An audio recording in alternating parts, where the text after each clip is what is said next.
And here's the new book, Contradiction. Oh, you can't see that too good. Contradiction. There it is. All right, Dan. Nice to see you. How are you? Yeah, good to see you again. What's new in the world of atheism? Well, we're our group is mainly concerned with state-church separation, but we do atheism. A lot of debate. In fact, you and I did that debate in Oxford together, if you remember, a few years ago. That was epic. Yeah. Yeah, that was fun. Wasn't You were that with great. Christopher Hitchens' brother, Peter That's right, Hitchens, right? Peter Yeah. Hitchens. Yeah. And Epic. Yeah. and Annie Laurie's going to debate him in Cambridge in next month, actually. Oh, wow. For some reason, he's going to defend feminism in the Bible. I don't know how that's going to work, but Well, talk about but spin we doctrine and updating scriptural meanings. All I right. just got out of one of our weekly legal meetings here at FFRF where we're talking about, we're suing the state of Louisiana for wanting to put the Ten Commandments in every classroom, and we're getting Right. involved in Oklahoma with that crazy superintendent of education who wants to put, surprise, surprise, Bibles in every classroom, but the specifications only fit the Trump Bible. So Oh, the Trump Bible. So he's proposing that the state of Oklahoma spend, I think, $3 million to buy Trump Bibles to put in every classroom. Right, because it's leather bound, and doesn't it come with the Constitution and the Yeah, Declaration of and the Pledge of Independence? Allegiance and Lee Greenwood's song, and he's really hopeless. So, in fact, there's a lot of schools and a lot of churches and a lot of religious teachers who disagree with what he's doing. They think the Bible belongs in the home and in the church where it does, and it shouldn't be a part of the pluralistic classroom. How has the separation of church and state changed, let's say, over the last 20 years or so? Well, the Supreme Court has changed it a lot. They're bending over backwards to jettison what we used to call the Lemon test, which some of the court now says is defunct. And instead of the Lemon test, where secular purpose, secular effect, and non-entanglement, they're replacing it now with what they call the history test or coercion. So that makes all the lawsuits different. And look what they did with Coach Kennedy in Washington State, who was clearly acting as a coach, coercing the students into pray. But the Supreme Court said, well, that's okay, it was private. So they're allowing public money to go to private schools. And Wait, this was the one where the coach was on the football field with the players. Yeah. And they took a knee right there in the middle of the game or halftime or whatever it was. Yeah. Yep. And yet they claimed, the conservatives on the court, in spite of the evidence, in spite of even photographs, which Sotomayor put in her dissent. Look, there's photographs of this. They still said, well, it was his own private prayer and he was free to do that. And so it was a very narrow decision, and it didn't really change much, but a whole bunch of people on the religious right are taking that as a sign. Oh, the Supreme Court's allowing that, so we can get away with a whole much more. So we're running around trying to put out a lot of these fires from schools, superintendents and schools and principals who think they now have license to go ahead and mix religion in their public schools. Right. And when we talk about the kind of religious shift of the Supreme Court, and Catholics are Christian, but it's really more Catholicism than traditional, I don't know, mainstream Christianity, right? Well, most of the members of the Supreme Court have Catholic backgrounds. They're either Catholics or they were raised Catholic. But that's also true for the liberal Sotomayor. She was also Catholic. So it's not so much Catholicism, although that's a big part of it.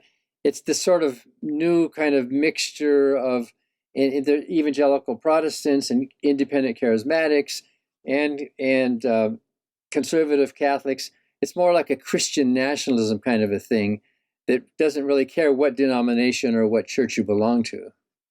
Yeah. I have a podcast guest coming up, Gareth Gore. His book is Opus, on the history of Opus Dei, which the extent of my knowledge was what I got from Dan Brown's novel, Da Vinci Code, right? Probably what most Americans know about it, but it's way more influential than I realized. Yeah, they're powerful. Yeah. Well, years ago in our country, the Catholics were a small persecuted minority. Right. Back in the 1890s, they were complaining about the Protestant King James Bible being in schools. So the Catholics, as a small minority, they took advantage of the First Amendment to sue over their rights being violated, and they won, and they made some significant decisions that help all of us. But since around the 1940s, Catholicism became stronger in this country, and now they flipped it. Now they don't need the protection of the First Amendment. Now when you have power, you don't need it anymore. They want to impose. They want public money for their private Catholic schools, for example. They want to, especially in all these Catholic-controlled hospitals, it's the Conference of Bishops who decide what happens in these hospitals. So they want to control women's lives through their Catholic doctrine, not through actual proven science. So there was a big shift. We can applaud the early Catholics for what they did in this country, like what the Jehovah's Witnesses did and what like humanists or Unitarians or even some atheists have done. But once you get power, you want to hold it. And they have power, and they are trying to flex it as much as they can. Yeah, I remember when JFK ran, and he had to give that speech about why if he won the presidency, he wasn't going to allow the Vatican to control the country. Yeah, that's the famous 1960. He spoke to the Houston Ministerial Association to assure them all, my allegiance is not to some foreign pope. My allegiance is to the U.S. Constitution. It was a great speech. The separation of church and state is sacrosanct. Yeah. So, but back to the lawsuits and so on. Are there more states like Louisiana and some of the southern Bible Belt states that are moving in that direction now? Well, of course, Florida and Texas are on the map right now. Texas is a big, what they want to be doing. They want to have chaplains in every school, for example. They passed a law for that. However, it turns out that it's up to the individual school district to decide that. And many of them, even though the governor and the state are pushing this, many of the school districts are saying, no way, we don't want these strange, who knows who these guys are coming onto our campus to mix with the kids, and especially Catholic priests and with their reputation. Do you want them just wandering the halls of an elementary school? So to their credit, a lot of the school districts in a lot of these states where the state's trying to impose religion, they're saying, no way, we get to decide what happens in our district. Now, your organization, Freedom from Religion Foundation, doesn't object to private schools teaching whatever religious doctrines they want, right? It's just public spaces, public schools, where there's government money. That's right. Private schools have long been free to exist, and we don't object to that. However, many of these private schools now, through the voucher system, are getting public money. And it started off as a small experiment. It actually started off here in Wisconsin with an experiment in Milwaukee to help these disadvantaged students get out of these failing schools to get into private schools. Actually, that didn't work. Many of them went back to the public schools. But since then, since the foot was in the door, now it's private school students who are already private school students, who are children in wealthy families who can afford to send them. They are now getting state dollars through vouchers to send their kids to the school they were already going to. And that's a big push that's happening all over the country. And we oppose not the existence of the private school, but the fact that they're using public dollars. Because where public money goes, public accountability should follow. And it doesn't. Once it goes to a private religious school, they say, well, state church, you can't tell us what to do with our money. And in fact, most of them are doing much more poorly than the public schools are. And when Betsy DeVos took over the Department of Education under Trump, she was touting vouchers, and still does actually, from that wealthy Michigan family. They were saying that the results are better. Well, the results came in and they're worse. They're in Indiana and in Louisiana. The private schools are doing miserably worse in math and English. And so now they're changing their tune and they're saying, well, the metric is that the parents are satisfied. So if the parents are satisfied, that means we should still be sending public money to private schools. So they're losing all their arguments, but for some reason they're just digging in their heels. They want private schools to get public money. I don't know that much about this subject. So with a voucher system, I would still have to pay my property tax, say, for example, or depending on the state, I suppose, where the money comes from. But then the state gives me back some of the money so I can spend it on my choice of school for my kid? Well, states have different systems that are set up how they do that. It could be a tax credit, or it could be a direct subsidy, or it could be that the parents choose, but the money goes to the school. There's different voucher schemes, but ultimately it's taking money out of the public school system and moving some of that money into the private school system, which is hurting the public schools. The public schools have to follow all these rules. And in fact, a lot of the private schools, when they get these disadvantaged students or maybe handicapped or whatever, they just dump them back in the public schools. They don't have to take them. So a lot of them are able to say, well, look, we have a better educational output because they're selecting who they get to enroll in their classes. Are there any more issues like a crash in a public park or a cross on a public highway where somebody died, or those kind of issues? Yeah, those things happen all the time. We're complaining about, is it Southern Indiana or Illinois? A sheriff's office that erected a big Ten Commandments monument right in the lobby there, a huge one, like almost as tall as a person. And that's unconstitutional. And we have a complainant down there who says, why is that? And it's new under the current Supreme Court. If something has a historical precedent, even though we disagree with it, the court is saying, well, it's been there for 40, 50, 80 years, but this is new. It just went up earlier this year. So we're complaining about that. And it's tough because different judges, different districts, different courts have different opinions. And we win most of our cases. And the ones that we lose, we lose maybe 40%. I'm just guessing more or less. The ones that we lose are usually lost not on the merits, but on standing. So we may have won a case. In fact, we've won cases at the courts level and at the appeals level we've won, but the higher court says, well, you didn't have the right to sue in the first place, ducking the issue of whether or not our case had merit.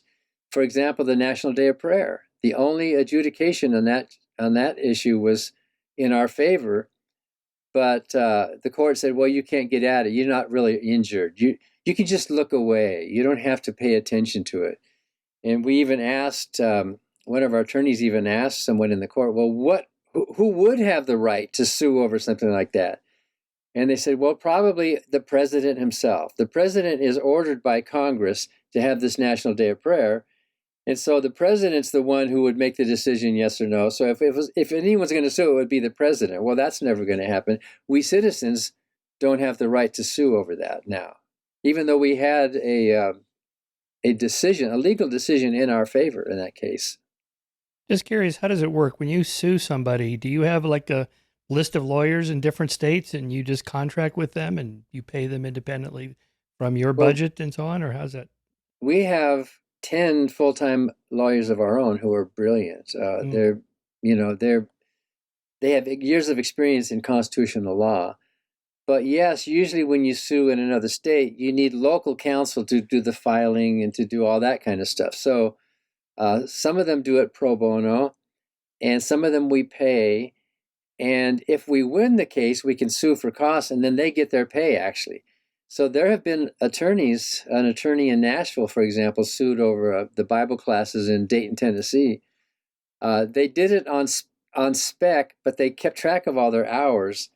And so they were working for free, but when we won the case, they were able to sue, and they made a ton of money from not just the school district, but from the school district's insurance company who paid them off. So we were happy about that. We didn't have to pay for it, and they took a chance, but it looked like a slam dunk case, and it was. So it made sense. And a lot of local attorneys will think, I can either do this for free because I believe in it, or I hope I'll be able to sue for costs and fees. And we also sue for fees too. Our attorneys keep track of the hours on each case. And even after you win a case, like we won the case in Texas with Governor Abbott, who censored our nativity scene, I should say our secular nativity scene. He said what it was that? You have Newton and Spinoza in a manger. Well, that's not too far off. There was a nativity scene, a Christian one, and so our members in Texas said, well, we want to put up an FFRF scene. So ours was, it was like some of the founding fathers and the Statue of Liberty, and they're gazing down at this manger adoringly. But in the manger is the Bill of Rights. Nice. And because December 15th was when the Bill of Rights was adopted. So we had a good historical, and we had some wording on it, because the whole month of December doesn't belong to Christians and Christmas. I mean, it's a big month.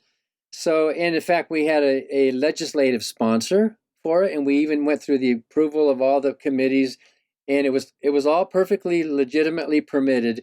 But the governor saw it and didn't like it, and so he ordered it taken down. And so it took us 8 years. We sued, and then it was a big ping pong game. And finally we won, but then it was like another year for the state to agree to pay us the fees. So all of that. And it was only a few months ago that we finally got the check from the state. The whole thing is done. It's finished. The governor lost. And unfortunately, along with the check, there was no letter of apology from the governor, which there should have been. He really violated our free speech. So they changed their policy in the meantime, and now it looks like they're not going to continue that open forum. But if they do, we'll be ready to go back in. Yeah. So Freedom from Religion Foundation, FFRF.org, is where somebody could go to make a donation to support this, right? You're a nonprofit. That's right. Or to make a complaint if there's an issue in your area. Oh, right. If some teacher's praying with the kids, or if you see a nativity scene on City Hall or whatever, there's dozens of things. You can go to FFRF.org, and under the legal, you can say, I have a complaint, and you can do it anonymously if you want, because in some communities, you kind of have to keep your head down. You don't want to be the person who's seen. And our attorneys will get back to you on that and tell you, first of all, whether it's actionable or not, because some are not.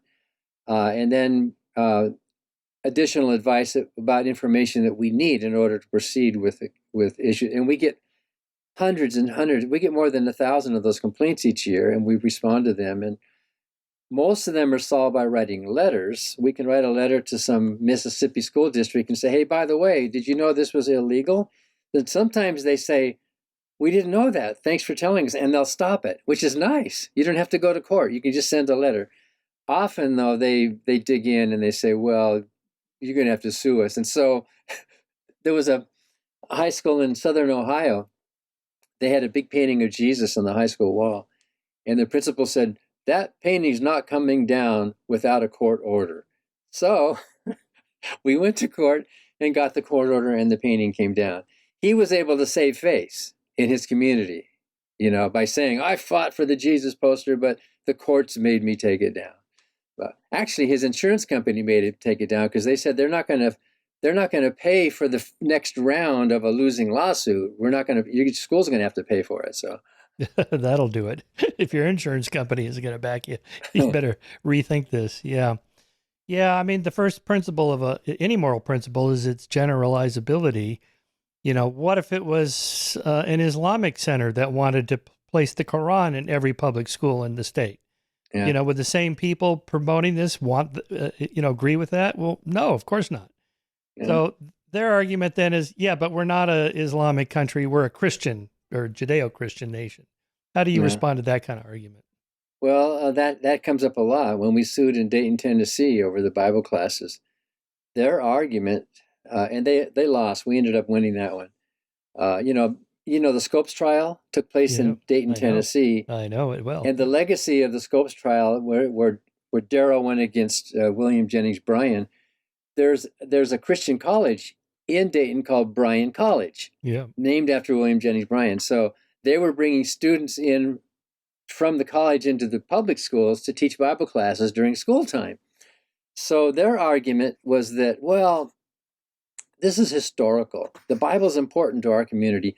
Like up in another state, Davy Crockett would be historical. But in our state, it's the Bible. So this is part of our culture. They use that argument, actually. And of course, the court didn't buy that. We pointed out that, in fact, the plaintiffs, the family who complained, were non-religious students who were being persecuted, really.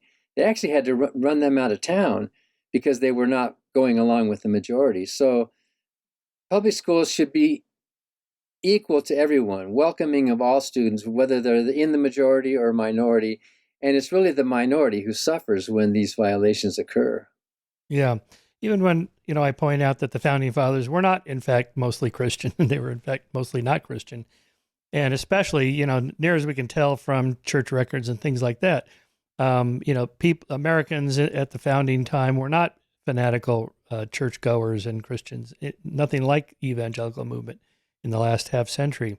Then the response I get is, Well, it's kind of culturally, politically, socially Christian. Even you could be an atheist, but you're a cultural Christian in the sense you embrace the Judeo-Christian values of the West, whether you even know it or not. And that's our way of being, and we don't want those other, so this touches on immigration issues and so on.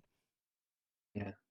Well, even if there were some truth to that, and there is actually, some of the founders were devout churchgoers. Some of them did believe, and some of them prayed, and some of them even wanted. Even Benjamin Franklin asked for prayer at the Constitutional Convention, and they didn't vote him down. They just didn't even second the motion, and so it died. There was no prayer at all. But even if they were all born again, evangelical, modern Christians, even if Jefferson and Madison, even if that were true, they wrote a document that is godless, that governs our country. They did not put God or Jesus or religion. The only mention of religion in the Constitution is exclusionary. And in the Declaration of Independence, there's those deistic phrases to nature's God that Jefferson had to put in, because that declaration was a letter to the King of England, who was the head of the church. And so they were declaring their independence from that royal theocracy, or whatever you want to call it.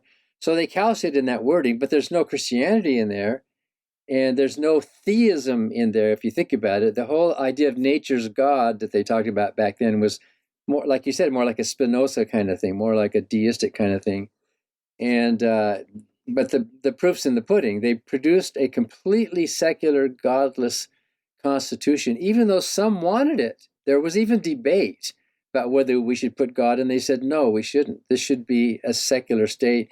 And they knew that when you mix government and religion, they both get dirty. They realized we should keep it separate, keep it pure, keep total freedom of religion. And that letter that Jefferson wrote a couple of decades later to the Connecticut church assured them that, and that's the first official phrase of the separation of state and church, a wall of separation. So they understood then that in order to have religious freedom, you had to have complete neutrality in the government.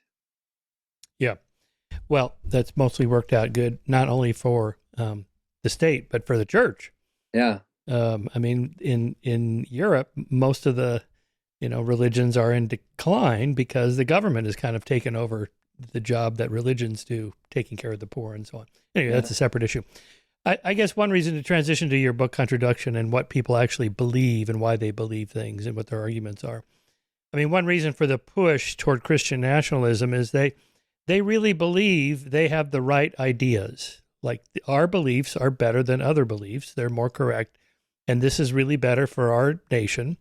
And, like the abortion issue, it really is murder. And therefore, we really should ban it. And that's what we believe, or, whatever the values are that get translated into political action. So, yeah, let's start there. What is it they believe, and why is it they believe that? Well, Christians didn't always believe that abortion was murder. This is a really kind of a new thing. Even the Catholic Church back years ago. And there's no mention of abortion in the Bible anywhere. There's no mention anywhere in Christian scriptures about a woman with an unwanted pregnancy, what to do with it. It just never came up, right? So they can't say that that's really a Christian issue. It's a sort of 20th century political Christian issue, but not an actual doctrinal. Of course, they will point to the Ten Commandments, thou shalt not kill, but that depends on whether you think a fetus is being killed when you have an abortion. And many, many devout, Bible-believing, church-going Christians don't think it's murder. It's only an extreme part of the Christianity, extremists who think it's murder. And if they do think it, well, you can understand why they're so motivated. They have a wrong idea, but that motivates them.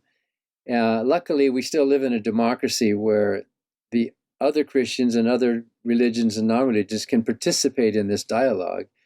And at this point, most Americans do not think terminating a pregnancy, an early pregnancy especially, is murder.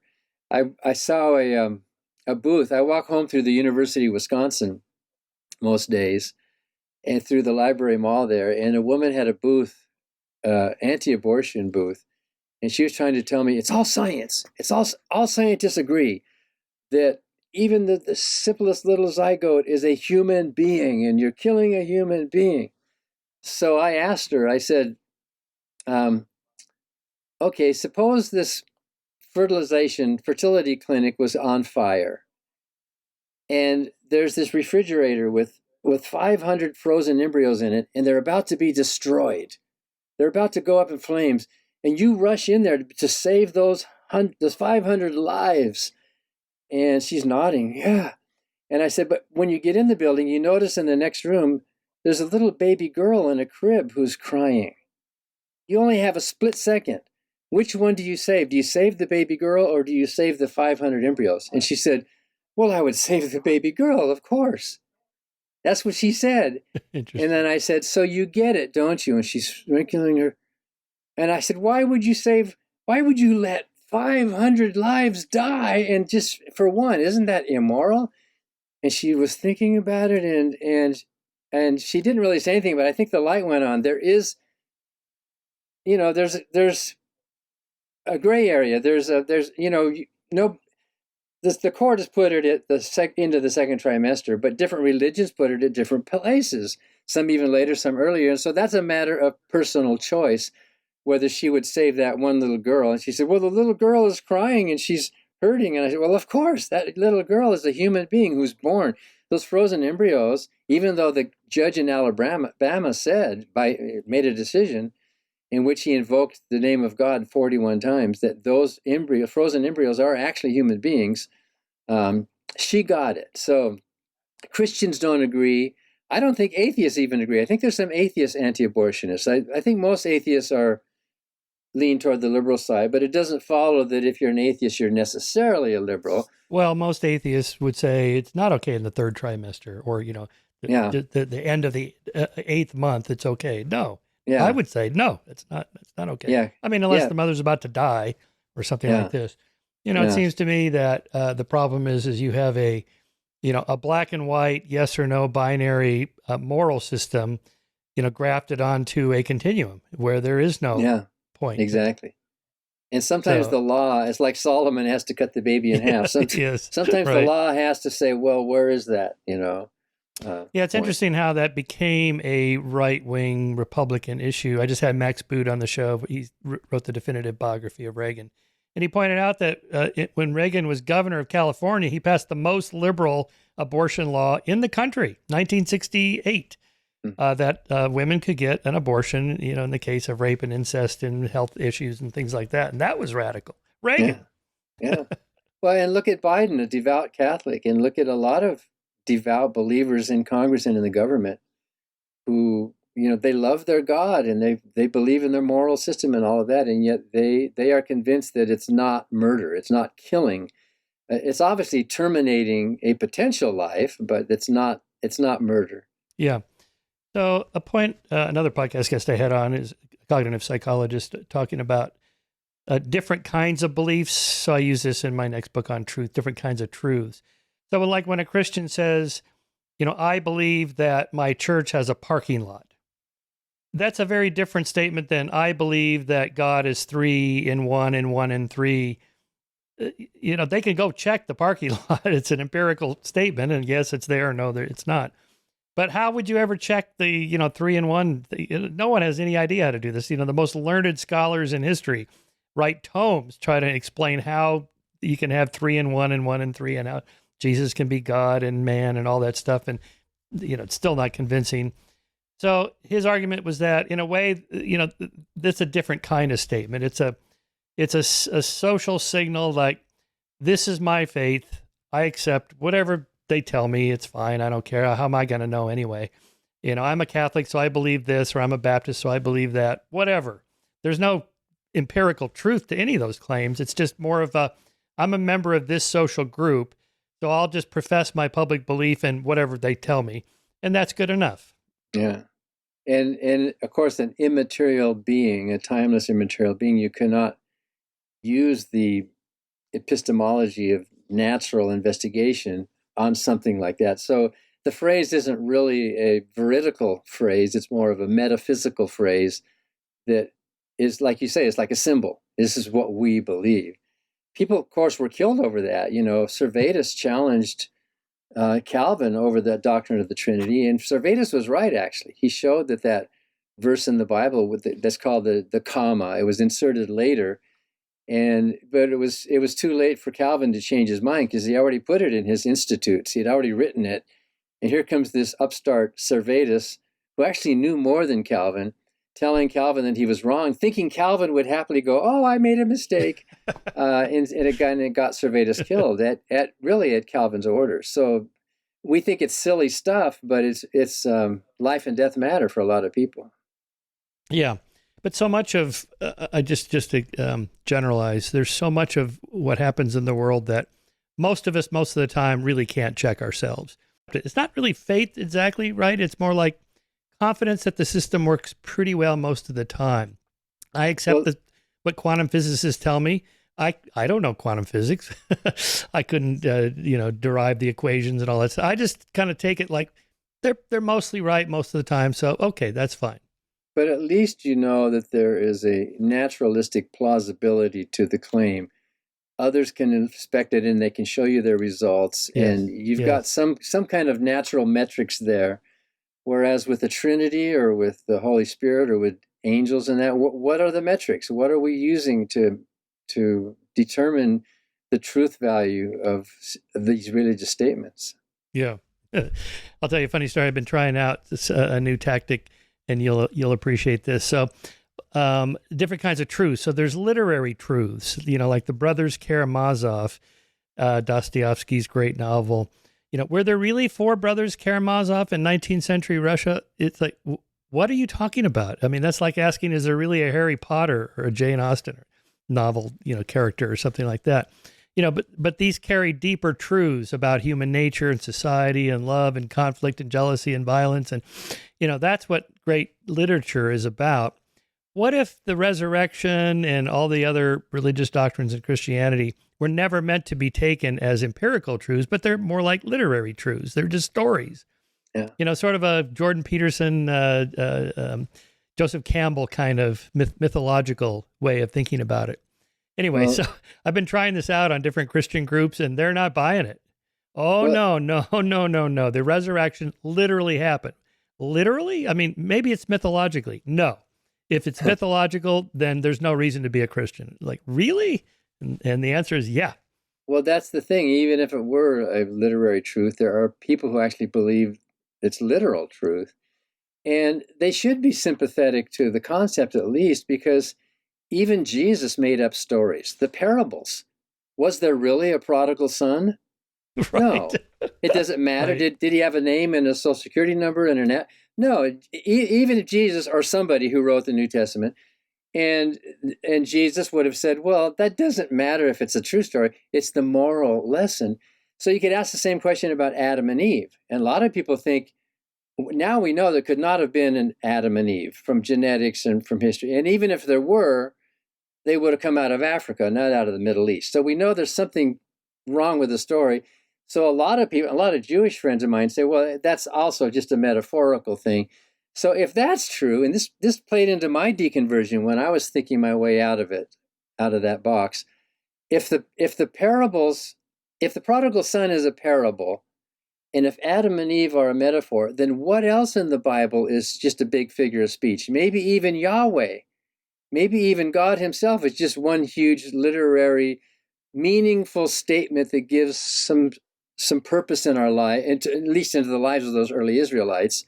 And they didn't even think that it was necessarily true or false, but they embraced the stories as meaningful myths. Well, if you're Bible-believing evangelical today, you think that's heresy. Obviously, you think there really was an Adam and Eve, and there really was a resurrection. Yeah, so why did that take hold? I would argue because of the Enlightenment and the scientific revolution, the age of reason. You're supposed to have reasons and evidence for your beliefs, not just I believe one thing and you believe something else, and we can live peacefully even though we're in conflict. Yeah. Well, I think we all have a lot of, what do you call them? Maybe not beliefs, but we we make a lot of guesswork. We guess what's going on. And, you have a whole book about conspiracies. People are thinking, oh, I think I know what's happening. And so our brains make these imaginative ideas. And then we kind of think, well, I think I really know what's happening because I've thought of that.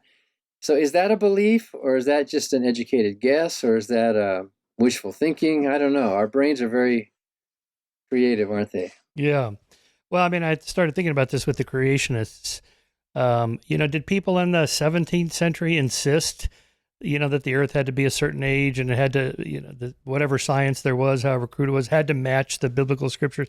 Or is that really more of a modern thing as science takes on more power and validity in society? Then religions feel like, well, we need to get on board the science train and make our religious doctrines somehow empirically true. Yeah. Yeah. And probably at every age, the thinkers, whatever that class of people who were really thinking, probably did wrestle with those things, but maybe most people didn't. They just took what their priest said. This has got to be true. Yeah.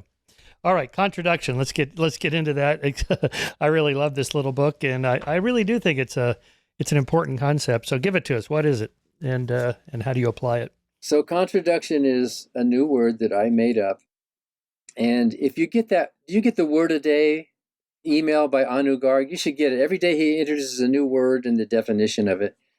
The first week of September, he introduced his week of newly coined words, and he started with that word, contradiction. Oh, nice. And he said, I didn't know that. And he's got, I think, like 500,000 subscribers. I don't know, but he said, it's not in the dictionary yet, but it should be. And, the British philosopher A.C. Grayling, he read the manuscript of this book. In fact, he's on the front cover. He's got a quote on the front cover. He read it in an afternoon, and he said, this is a must read. And he's recommending the book as well. And it's kind of scary to pretend to introduce a new word to philosophy, but contradiction is. And basically, contradiction is a reversal, 180-degree reversal of order. And it can be any kind of order. It can be time or relationship or position or causality or, in fact, I gave an example from one of your books about a possible causality reversal, that's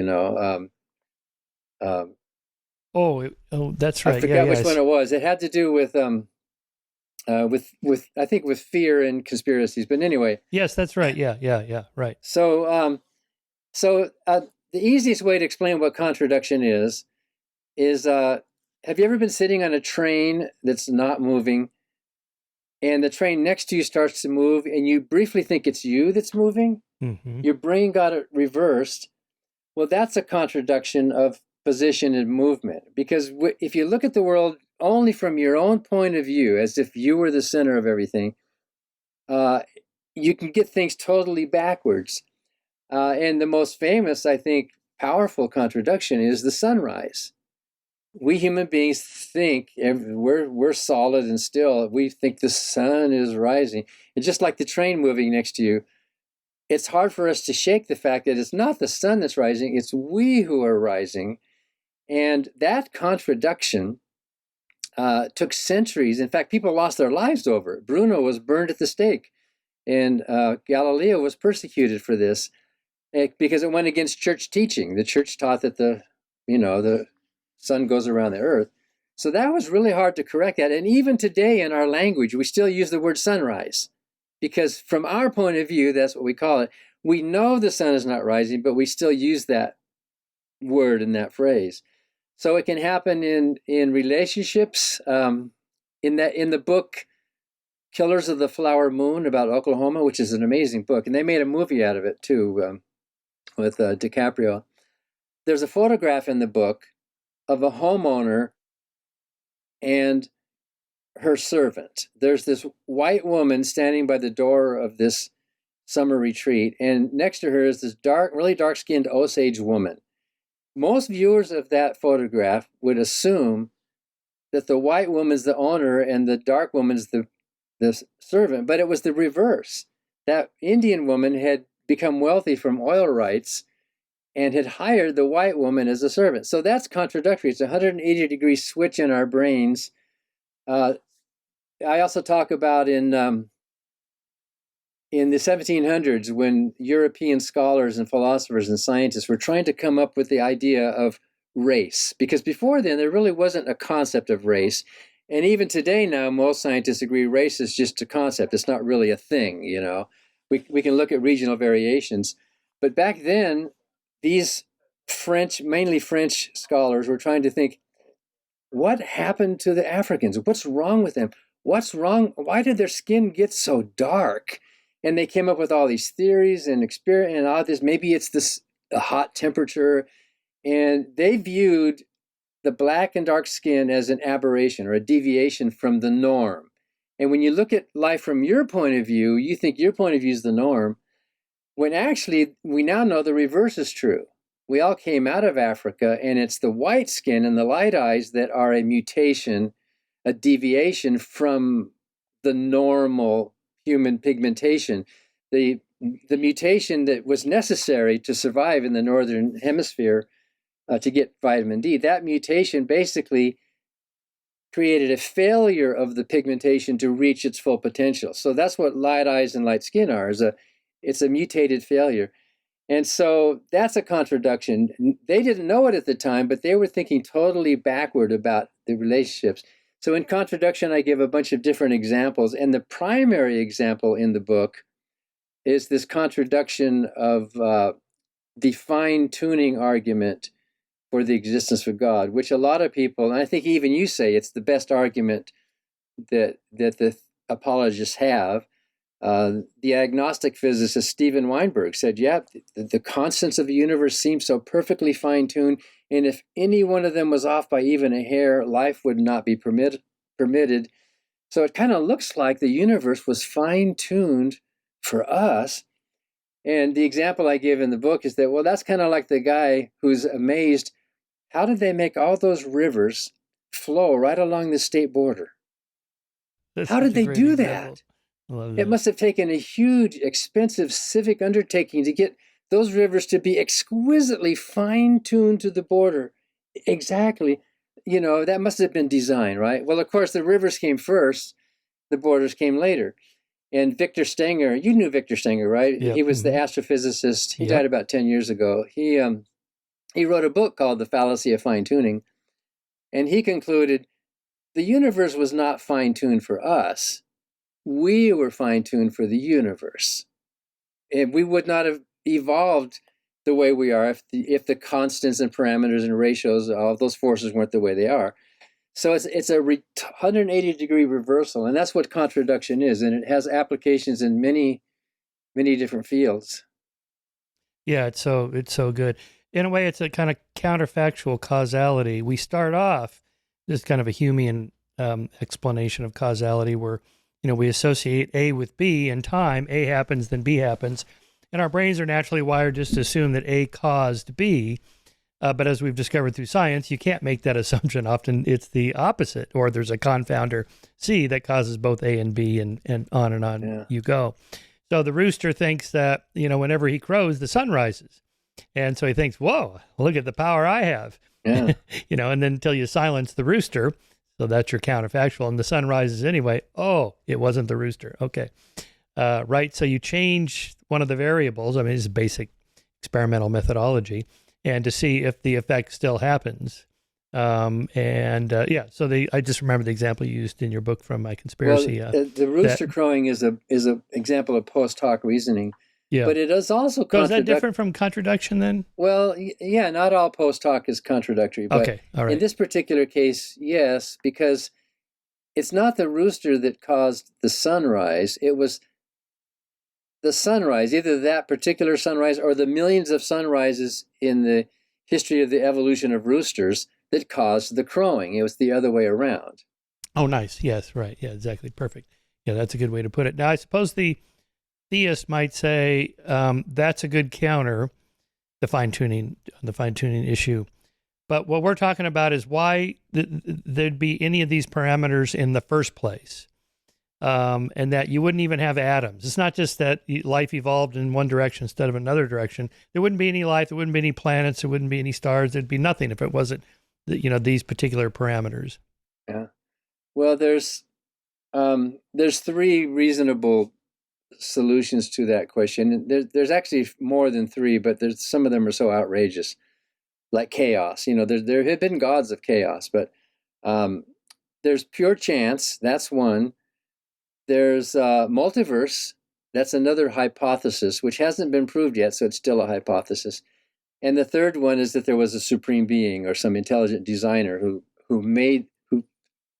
somehow this designer stumbled upon this primordial soup of random variables and decided, I'm going to tune this one and tune this one until they all come into focus for life to exist.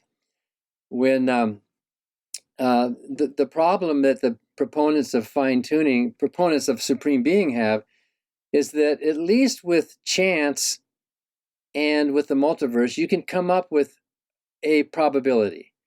And chance is a very low probability. Some people say it's like 1 over to like 10 to the 60th or something. It's like it's a tiniest number, but it is a number. It's not zero, it's a number. And the multiverse, whatever the probability of a multiverse, we know it's plausible. There's nothing keeping the idea of a multiverse plausibly from happening. And in fact, many scientists are arguing for multiverse, that our universe is just one of many, in which case there's more rolls of the dice, in which case there's more likelihood that one of the universes would end up with the constants that would allow human life. But Stenger in his book says it's not even that. It didn't have to be exactly those exact two parameters. He said it's like if you turn this dial this way, but you could turn this dial this way, you could still keep the whole thing in balance. And it wouldn't be human life necessarily. It would be maybe some other type of life. It wouldn't be necessarily terrestrial life. And then Lawrence Krauss, in one of his books, said that some of those parameters you can actually change. Like if the cosmological constant were lower than it is, the universe we live in would be even more life permitting. It's very low. It's close to zero. But it would be a better bet for a cosmic designer to make that constant exactly zero, but it's not. So there is some wiggle room in there. But in any event, the problem that the theists have is we know we can come up with a reasonable probabilistic estimate for these other explanations, even if they're tiny, even if they're really little. What is the probability of the supreme being? If you don't come up with a number for that, how are you going to compare it with the others? Maybe the probability of a supreme being is lower than chance. How do they know? And if they know that it's higher, we ask them, well, explain, how do you know that the probability of the existence of some immaterial, timeless being is more probable than chance? They don't know that. Do they admit that they don't know that? Isn't it a starting point, an epistemological starting point for them? It's a given. There is a deity. Well, except ask them for the number. We have a number for chance, 1 over 10 to the 60th or whatever that is. And we can make a reasonable estimate, whatever it is, a non-zero estimate for the probability of a multiverse. If they're saying it's higher, then ask them, what is your number and how did you get there? Because the first two numbers are based on known laws of physics, right? Within the natural world. What is their estimate based on? How do they investigate and come up with the idea of a probability of this estimate? They're going to have to fall back, like you say, on faith or on revealed truth. Yeah. And another one of the great questions, why is there something rather than nothing? My favorite answer to this from a physicist is back to Victor Stenger. I think this is a contradiction. He said, the question should be reversed. Maybe something is the natural state of things and nothing would be the thing that has to be explained. Yeah, that's a good way. It is contradictory. Yeah. Besides that, they never define what nothingness means. What could it possibly mean? It's when you really dig into it, which I have, it's astonishing what disappears when you start going down the nothing hole, including Platonic ideas, and even the idea of a deity has to disappear. And at some point, you're not. It's just nothingness forever, but not even forever because there's no time. There can't be a God. One of the best replies I heard to that is that a state of utter nothingness, we can't imagine it because in our minds we're thinking of it as a point where there, even in our brains. But if there was a state of utter nothingness, it would be a state, right? You're saying it is a state as opposed to something. And this state of utter nothingness, if we allow such a possibility, would lack time, energy, matter, space, dimensions. It would even lack laws, and it would lack a law that says nothing comes from nothing. So even a state of utter nothingness is unstable. It doesn't have any controls to it. So there's nothing prohibiting something from coming into existence. Right. And if you want to ask why, that's a different question. But the fact that it could happen is a totally different question. And of course, when the theist says, well, God, created ex nihilo, something out of nothing, and only a God could do that, my response is, well, how did he do it? And because if you can explain how he did it, then apparently it is possible. Yeah, and besides, if there's a God, you can't say there's utter nothingness. There's something already. Yeah, that's right. There's already something. There's a God. Yeah, anyway. All right, how do you apply contradiction to, let's say, free will? Well, okay, so I precede the chapter on free will with the chapter on reflection or mirrors. Oh, yeah. And so that it sets up the chapter on free will. And most of us think when you look in a mirror that it's reversing left and right, but it's not. If your right hand's to the east, your right hand's to the east, the left hand's to the west. What mirrors reverse is not left and right, but front to back. If you're pointing at yourself north, it's pointing south. So it's not a left and right reversal. And you have to ask the question, even Einstein asked, why do mirrors not reverse top and bottom? Right. Even if you're lying on your side in a mirror, why doesn't it reverse? Why doesn't, so it's a weird thing. It's because our brains are thinking we're looking at another person looking back at us. And the way I try to picture it is, if you're holding a picture of yourself on a piece of paper, you'll see yourself like someone else does, where right and left don't correspond.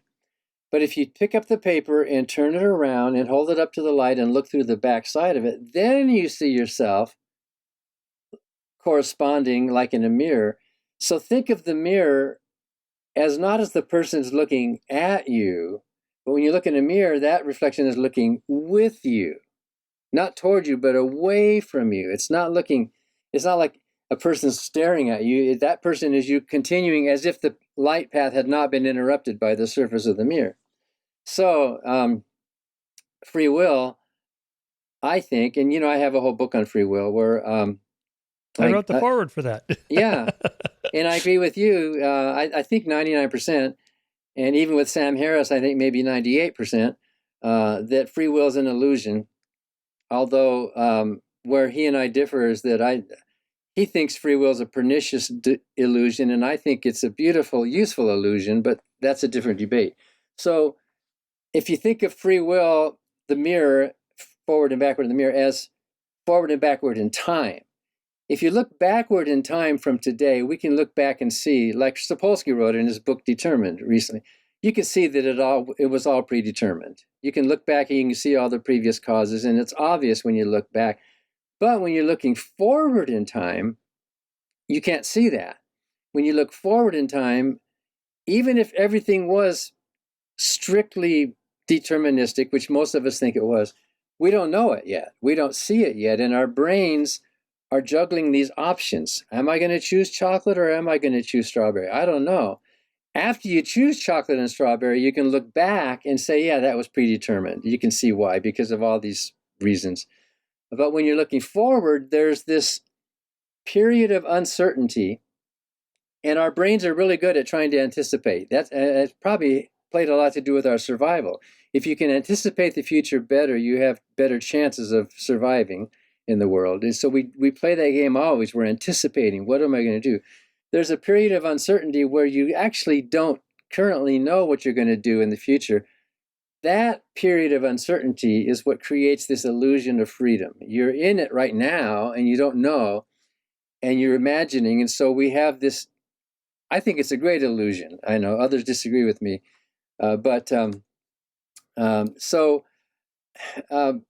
It's maybe it's a byproduct of consciousness. Maybe we just have to live with free will because we're beings that are not only aware, but we're aware of ourselves being aware, and that creates this loop, emergent loop.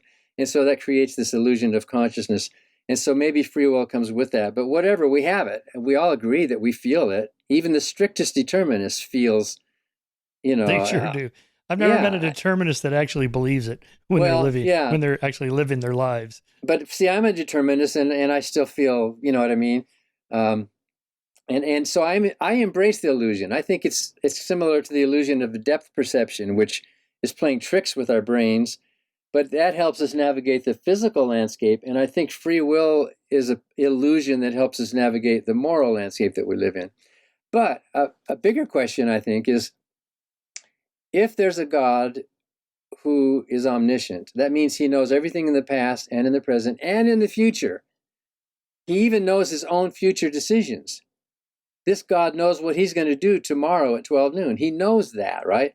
So that God doesn't have a period of uncertainty.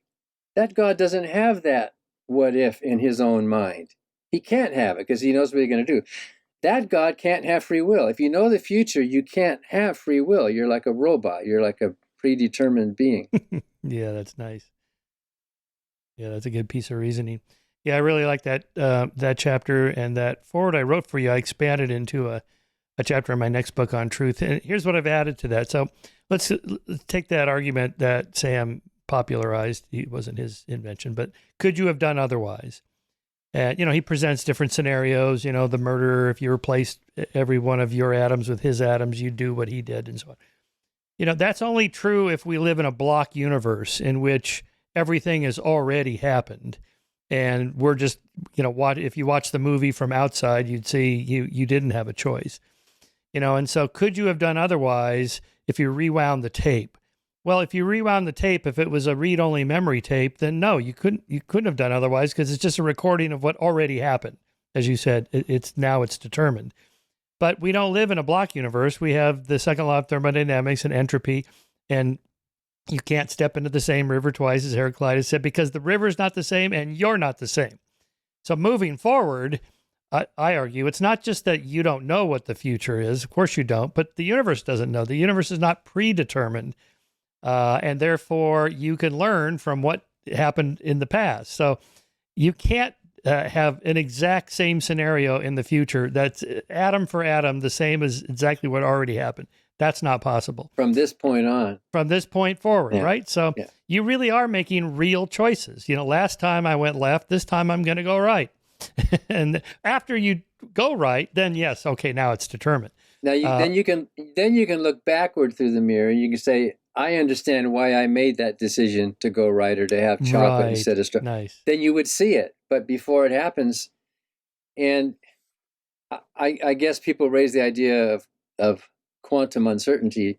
But that doesn't get you anything because that's just randomness.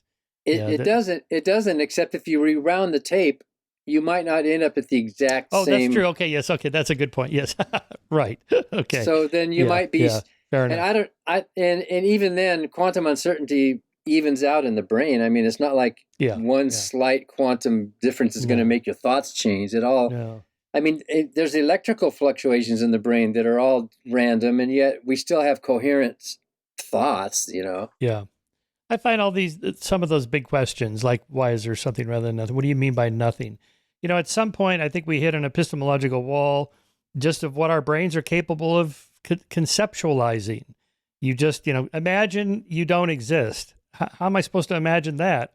Because somebody's doing the imagining, right? It's not possible.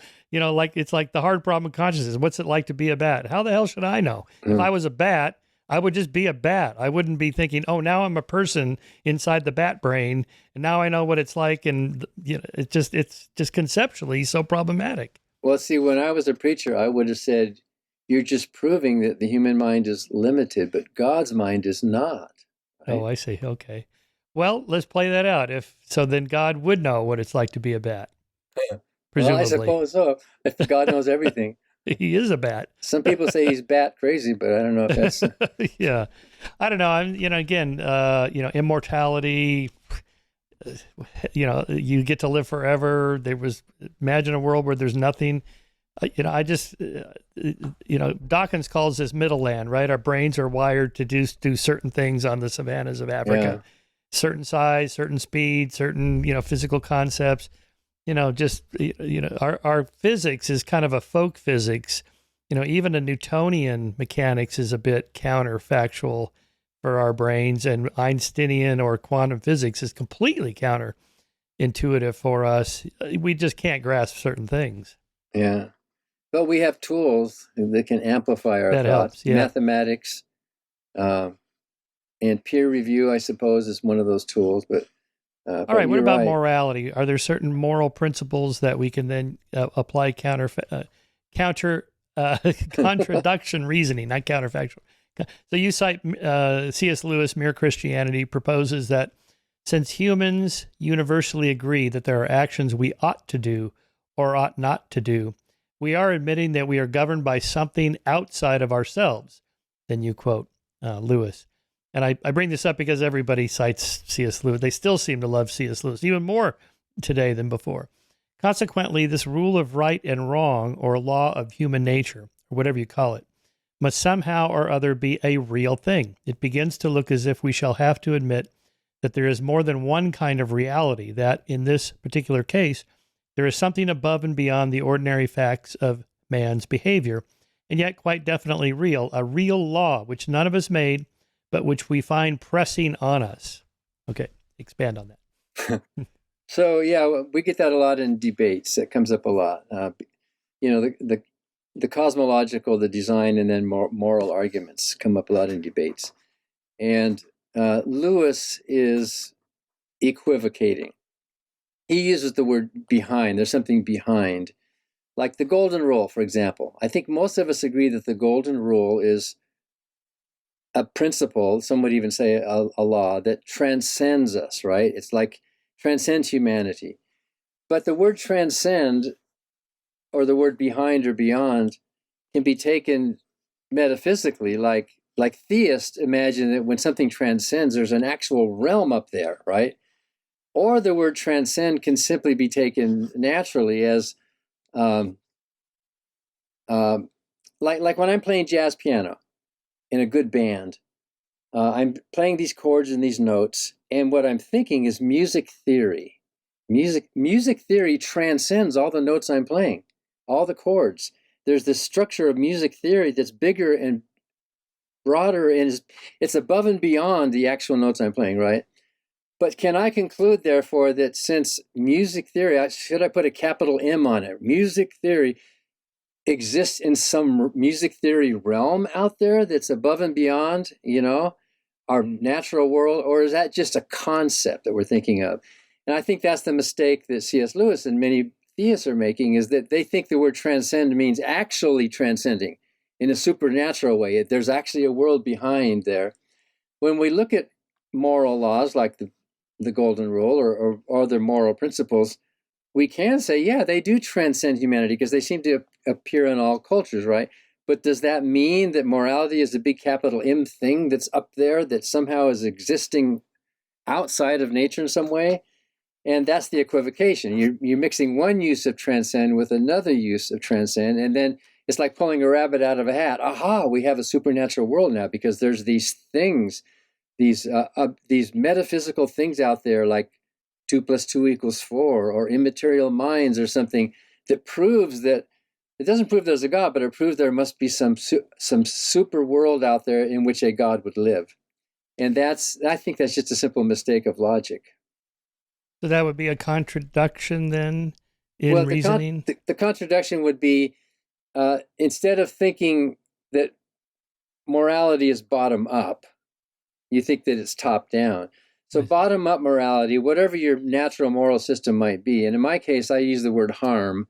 I think morality comes down to acting with the intention of minimizing harm, and others would use other moral philosophies. But whatever it is, harm can be measured, and you can justify your moral decisions by looking at the real world. How much chemicals should I dump in this river? Or what happens if I do this? Or what happens?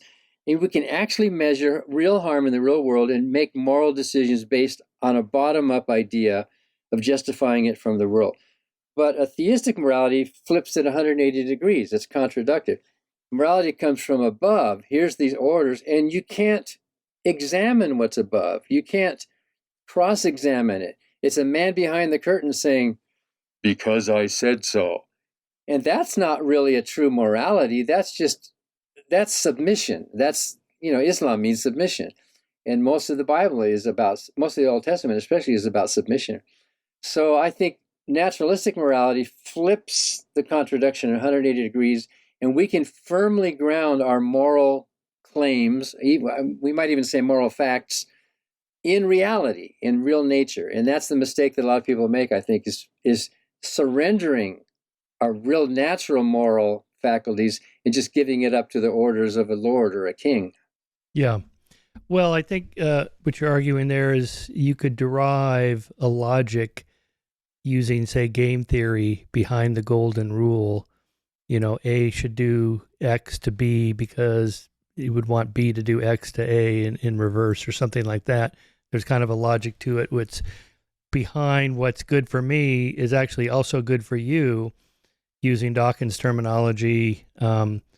It's actually selfish of me to do something nice for you, even if it costs me something now, because in the long run, you're more likely to be nice to me when my resources are, say, limited, or I'm having a rough patch and I need some help. Now, one more piece of that. It's not enough for me to fake pretending that I like you, Dan, but I really don't. I'm just a psychopath and I'm using you. Because you are tuned to being sensitive to being manipulated and taken advantage of by psychopaths, so you look out for that. So you look for clues. Does Shermer really like me, or is he just saying that, right? And we're pretty good at judging other people this way. Not perfect, but we're pretty good at that. So you actually have to believe it. Like I really actually like doing nice things for Dan because he's my friend. And that's a form of, well, I don't know the words again, objective, absolute, transcendent morality. It's not a utilitarian calculation. I'm doing this for Dan because in 3 months I'm hoping he does this for me. It's not that. It's that I actually like doing it. And then you sense that from me. Well, I think it's that exactly, but I think it's more than that. I think it's also evolved instincts. I remember we do it for people we don't even know. Even for people we don't even like, we will be kind and good to. I was in the airport in Detroit. I was flying to be on the Phil Donahue show for the second time. And I was in line, and back then you could go to the gates. It was totally different. And there was a couple in the line next to me. They had a little baby in this baby carrier on top of the suitcases, on top of this luggage carrier, about 3 or 4 feet off the ground. And the father must have wandered away or something, because the corner of my eye saw that baby kick, and that carrier started rolling off. And I saw myself reaching out. It wasn't like I decided. I reached out and I took a step, and I just caught it with the end of my fingertips just in time. And about a second later, the mother grabbed the other side. That baby would have fallen on this hard floor, and she would have been too late. So there was no calculation there. There was no game theory there. There was no, I don't know. They might have been Republicans. I don't know. They might have been, who knows what, who knows if I would have liked them at all as people, but something instinctive naturally happened.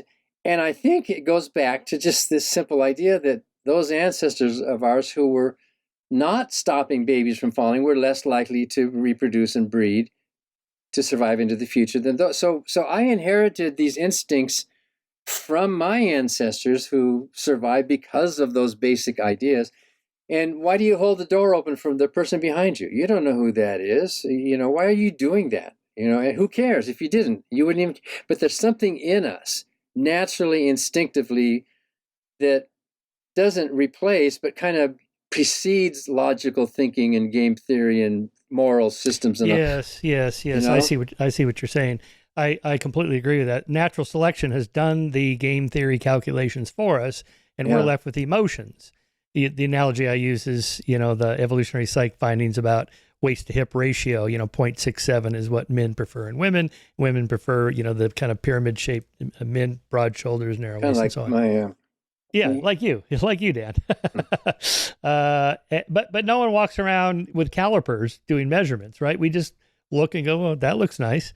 and I find that attractive or whatever. And, it's natural selection did all those calculations later. These are proxies for health or, whatever it is, something like that. Yeah.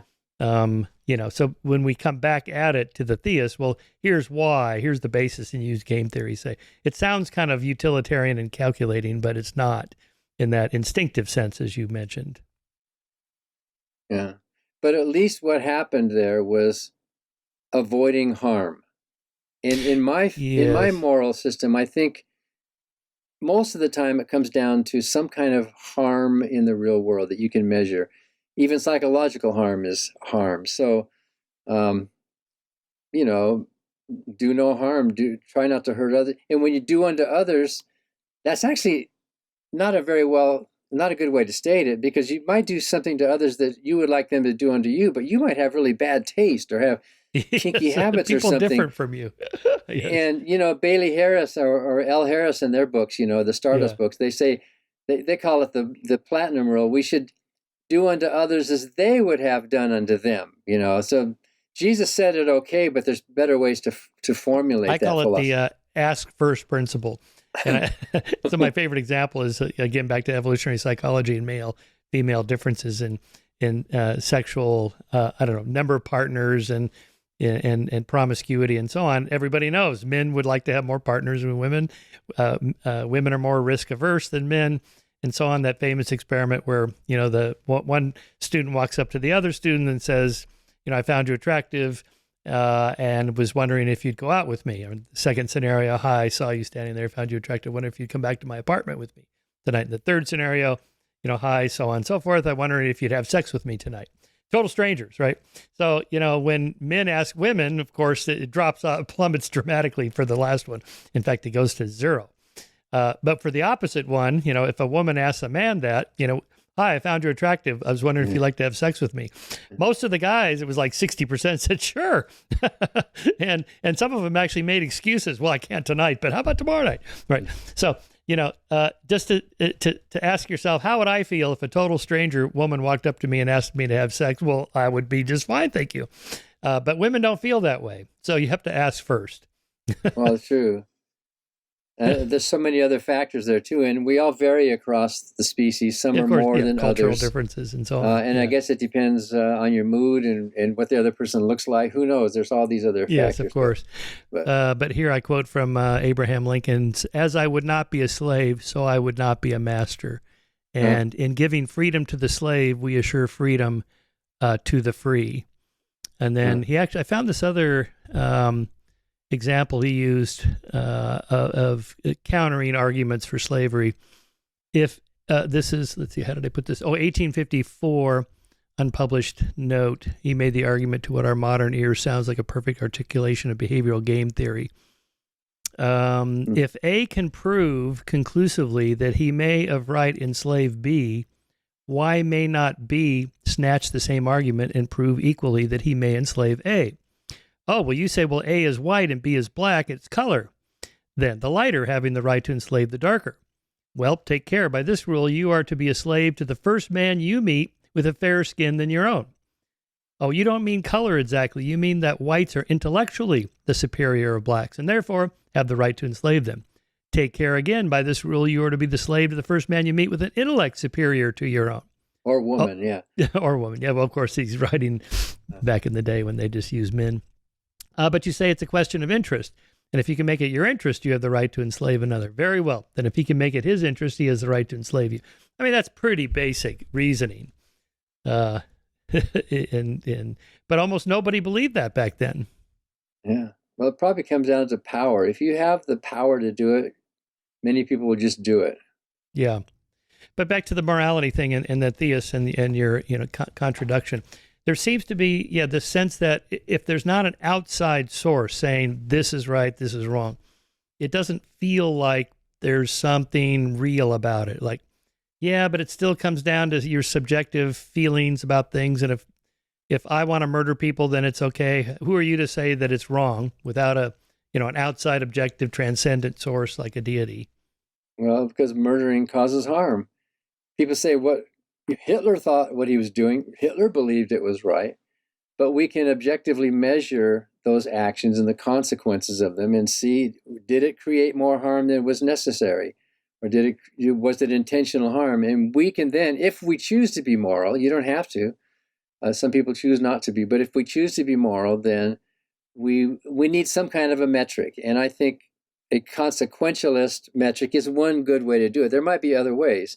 Utilitarianism can be, although that's really tricky. How in the world are we supposed to measure the greatest happiness for the greatest number? That's like an impossible thing to do. Maybe even governments can't do that. But but in your daily life, a baby falling onto a hard airport floor, I think it's pretty clear you want to stop something like that, right? And in our daily lives, we can see what, and even if we can't see, if it's our intention to try to end up with less overall harm in the real world, then we are acting morally. But then another question the theist and the apologist will raise is, well, okay, but then why ought we to be moral? Where does the ought even come from in the first place? And the only thing I can say to that is that ought is not a thing. Ought is only one half of a conditional statement. If we wish to live in a world with less harm, then we ought to act in ways to minimize it. We don't have to, but if there's enough of us who consider morality to be important, then we ought to live by that principle. Yeah. Here's how philosopher Robert Pennock put it to me when I sent him my writings on the is-ought, the naturalistic fallacy, I called it. I think the argument from is to ought is a very thin one. Here's what he wrote to me. The way the argument works is to say if you want to get a moral conclusion, you need at least one moral premise. It's not that there aren't factual premises, and I took this to be your main point, that science gives us some moral premises that make a difference, like do no harm. And that's exactly right. But the naturalistic fallacy doesn't say you can't have factual premises. It says you can't have only factual premises. You have to have something that has an ought, such that together with the is, you can get an ought in the conclusion. And I would say that the way you make your argument is actually bringing in oughts into your premises. And so you're not actually denying the naturalistic fallacy. Really, you're accepting it, but building in some ought premises from the beginning, and that's the right way to do it. This was like, for example, would you rather live in South Korea or North Korea? Everybody would say South Korea, of course. Why?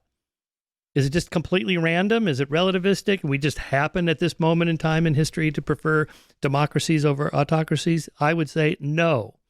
No, people really prefer freedom and choice and autonomy versus being enslaved in a dictatorship. Well, why? Well, that's built into our nature. You know, we evolved to have those propensities, but why? And so on. At some point, you just have to build into some moral premise. I'm starting with this point, like do no harm. I don't want to suffer. I'd prefer to be healthy than diseased. I'd prefer to be free than enslaved, and so on. Yeah. I think that's true. And I think just by nature, every living organism recoils from harm. I mean, you don't even have to think about it. You stick your hand in the fire. You don't say, now, should I withdraw my hand from the fire? If I keep it in here, those cells are going to be damaged, and it's really going to compromise my ability. I'm going to reason to pull my hand out. Well, obviously, as living organisms in a natural environment, we recoil naturally from things that are harmful. And so any moral system you come up with, maybe mine's not the best, but anyone has to take harm into account in some way. And with more freedom, you have more of a chance then to avoid the harm than in a country or a place where you don't have that choice. How do you deal with so yours is a consequentialist utilitarian calculus. So, the counter trolley problem is the physician has 5 dying patients in 5 different ORs, and there's sitting in the waiting room is a healthy guy, and he can, sacrifice the guy, take all 5 organs, save the 5 patients. What's wrong with that? Well, if you live in a society that values individual human rights, then it's obviously wrong to violate someone's rights. You've introduced rights. Well, yeah, if you live in a society that has that, some societies don't and didn't, but we have come to a place where we do value rights. I think a lot of these trolley problems are manufactured. We're never going to see them in real life. I mean, if you base your life on some weird, And some of them there actually is no right answer. And I think one mistake we make with morality is insisting there has to be a right answer to every moral question. Sometimes there's not. Sometimes you have to make a calculus that, for example, should you pull the switch away from 5 people on the track to 1 person on the track? By doing that, you have deliberately killed that 1 person, but you saved 5 lives, right? Most of us would go with the math, with the numbers, and we'd say, well, it's better to save 5 than, it's better to save the 1, better save the 5 than the 1. But suppose it was a bridge going over the tracks, and the way to save them, it was by pushing this big, heavy person over the bridge to stop the train, right? Then it's the same mathematical calculation, but it's psychologically totally different, because now you're actually looking in the eyes of another human being and you're having to make that decision. Most of us would not push the person over. Most of us would say, that's not my problem. I didn't bring the train. It's a tragedy, right? Most of us, but you could have saved those lives if you had done that, right? So just by nature, I mean, could you take a gun and put it in someone's face and pull the trigger? Psychopaths can do that. And that's why they want the psychopaths in the front lines of the military to do those deeds. Even if I was commanded to do that, I don't think I could physically, emotionally, psychologically do something like that. But so a lot of these moral questions depend on who you are as a person and what your psychology, and do you know that person that you're going to push over or not? I don't think there's always a right answer to a lot of those questions. By the way, there's even a book called "Would You Push the Fat Man Off the Bridge?" And yeah, I think I've seen that. This is a funny story, Dan. I just recorded an episode a couple of days ago with Joshua Green from Harvard, who pioneered the fMRI brain scans while subjects were presented with the different trolley problems to see which areas of the brain were lighting up. So he has this kind of 2-system theory of moral judgment in the brain, rapid cognition, like system 1, system 2. And system 1 is rapid cognition, and which is, I'm not going to push the fat man off the bridge, versus system 2, where it's more calculated, like the, sacrifice the 1 to save the 5 kind of thing. Anyway, the funny bit about this story, though, is as he's presenting the scenario, he says, it's a guy with a big backpack, a heavy backpack on the bridge. Would you push him off? I'm like, you mean the fat man? He goes, no, you can't say that anymore. It's a guy with a backpack. I went, what? It's ableist. Oh, okay.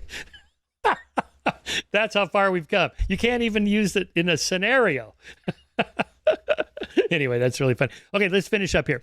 A contradiction and the question of what's the purpose or meaning of life. How do you think about that? So there's no chapter in that book about purpose and meaning. But I want to apply it deals with contradiction. But in my book, Life-Driven Purpose, which you probably know is a contradiction of purpose-driven life. Yeah. I like Rick Warren's book. That's why I brought it up. So I think purpose comes. There is no purpose of life. If there were a purpose of life, that would cheapen us. But that's not to say there's no purpose in life.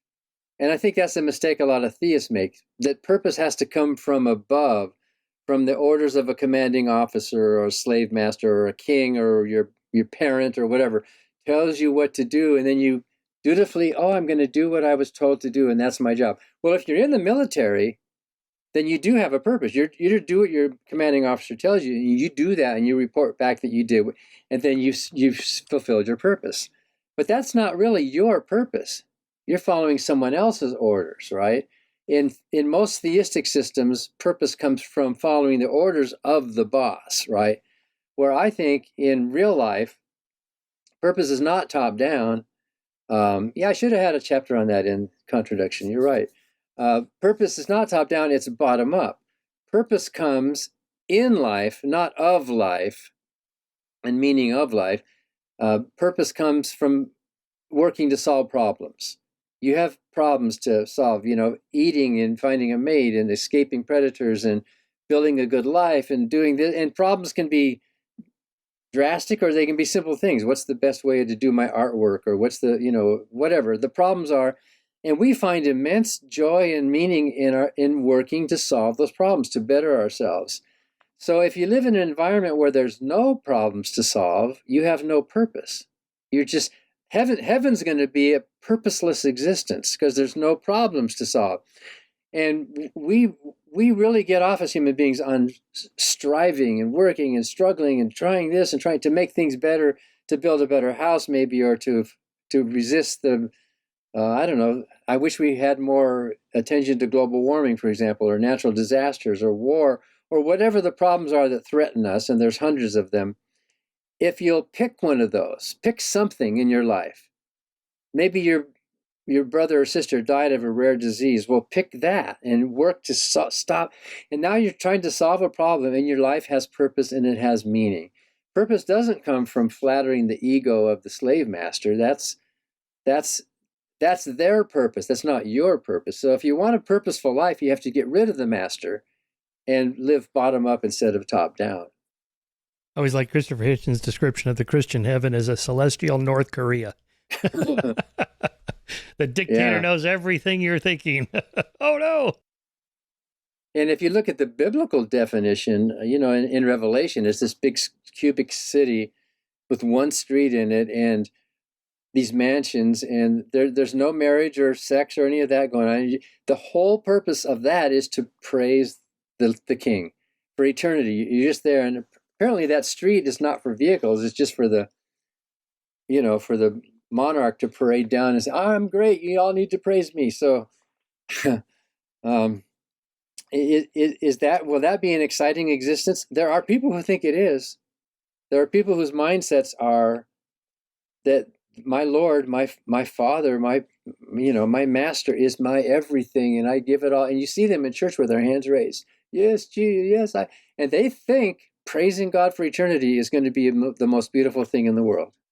The other thing from Hitch I liked was when he was dying, actually.